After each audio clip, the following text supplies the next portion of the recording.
Bonjour à toutes et tous et bienvenue sur ce live sur la technique de vente qui change tout. Alors même pas une technique d'ailleurs, un secret de vente qui est partagé par pas mal de mes prospects et ce secret il permet vraiment de faire du chiffre même quand on n'est pas bon. Alors vraiment cette vidéo elle vient d'un constat que je fais. Donc j'ai des prospects qui sont vraiment pas bons en technique de vente où je me dis alors là vraiment il y a quelque chose à faire, il y a du business à aller chercher, ça va leur apporter beaucoup de valeur et puis finalement ils en ont pas si besoin que ça. Quand je discute avec eux je me rends compte que ces gens là ils ont une bonne clientèle. Ils font du chiffre et j'ai même eu, alors dans les archétypes de ces gens-là, j'ai même un plombier, Philippe, qui va fêter d'ailleurs je crois l'anniversaire de sa boîte ce soir. Donc lui il fait 8 millions d'euros de chiffre d'affaires et il me dit mais Laurent moi je suis pas bon à la vente et en plus c'est vrai, c'est pas quelqu'un qui a un savoir-faire commercial très élaboré. Et des gens comme ça, il y en a quand même un bon paquet. Alors, ils sont pas bons. Ils prospectent pas beaucoup, ils parlent de techniques métiers devant leurs clients. Souvent ces gens-là, en plus j'ai remarqué qu'ils relançaient pas bien leur devis. Donc on vous dit toujours la relance du devis c'est quelque chose de primordial parce que les clients ont du mal à passer à l'action. Ils font pas beaucoup de gestes commerciaux. Enfin bref, on imagine quand ils nous décrivent leur manière de faire ou quand on voit leur manière de faire qu'ils vont ramer. Et en fait non. Pourquoi des gens qui n'appliquent pas du tout les règles du commerce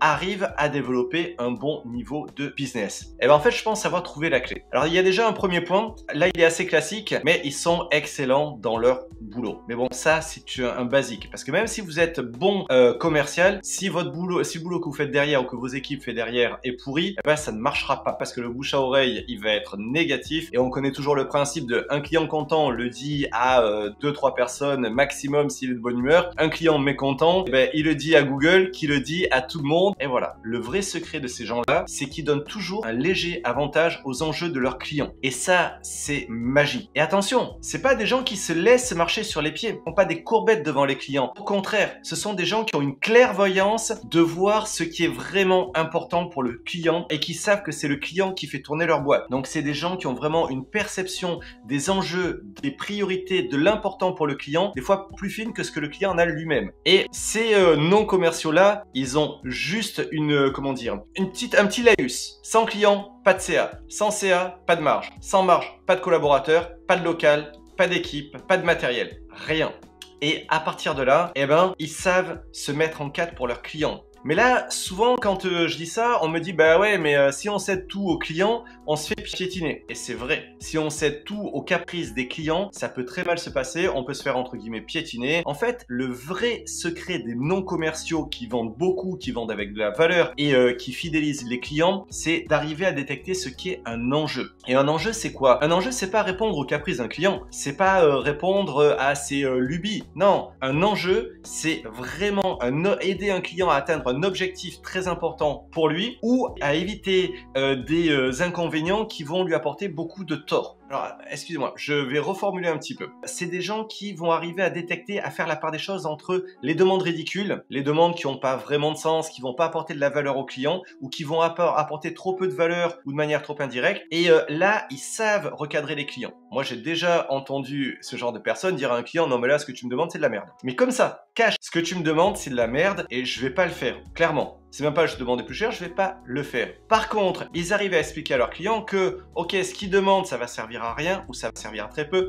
ou ça va engendrer d'autres problématiques. Et quand ils arrivent à détecter, et ils y arrivent quasiment systématiquement, le vrai enjeu du client, là, ils se mettent en 4. Et c'est là où ils vont faire passer d'abord les enjeux clients avant les enjeux de la boîte. C'est là où ils vont pas hésiter à perdre de la marge, ils vont pas hésiter à tordre le planning de l'équipe pour rendre service aux clients. Et croyez-moi, les clients, la valeur, ils la voient directement là. Et c'est là où vous faites un tout petit truc pour votre client et que lui, il va le considérer de manière énorme, vraiment.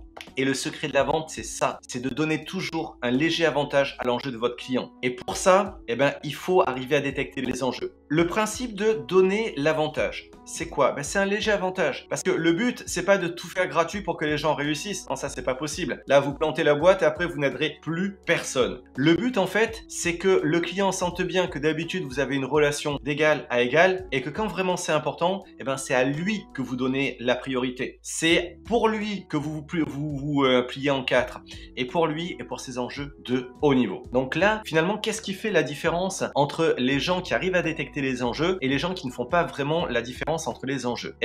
C'est ce que j'ai compris après coup, c'est l'empathie. C'est la vraie empathie. L'empathie, c'est quoi? L'empathie, c'est se mettre un peu dans les chaussures de l'autre et voir la vie comme il la voit. Et sauf que ça, c'est l'empathie au sens faible du terme. C'est-à-dire que si vous faites ça, eh ben, vous allez avoir des problèmes, vous allez vous faire avoir, vous allez toujours pleurnicher pour les clients ou vous surinvestir pour des choses qui ne sont pas vraiment les priorités. Le secret de l'empathie, c'est de se mettre à la place de l'autre sans s'oublier soi-même. Ça, c'est vraiment la grande force de l'empathie. Et en fait, pourquoi certains vont plus facilement là-dessus? Eh bien, sincèrement, j'ai pas trouvé la clé. Parce que ils ont peut-être fait ça une ou deux fois, ils ont vu que ça fonctionnait et ils ont compris instinctivement les leviers. Peut-être qu'ils ont naturellement plus de facilité par leur éducation, par leur parcours de vie, par leur caractère. Ok, sincèrement, je sais pas. Par contre, je sais exactement comment on peut reproduire ça. Et là, vous allez vous dire, tiens, c'est toujours la boucle qui revient. Ben oui, qu'est-ce qui fait qu'on va chercher les enjeux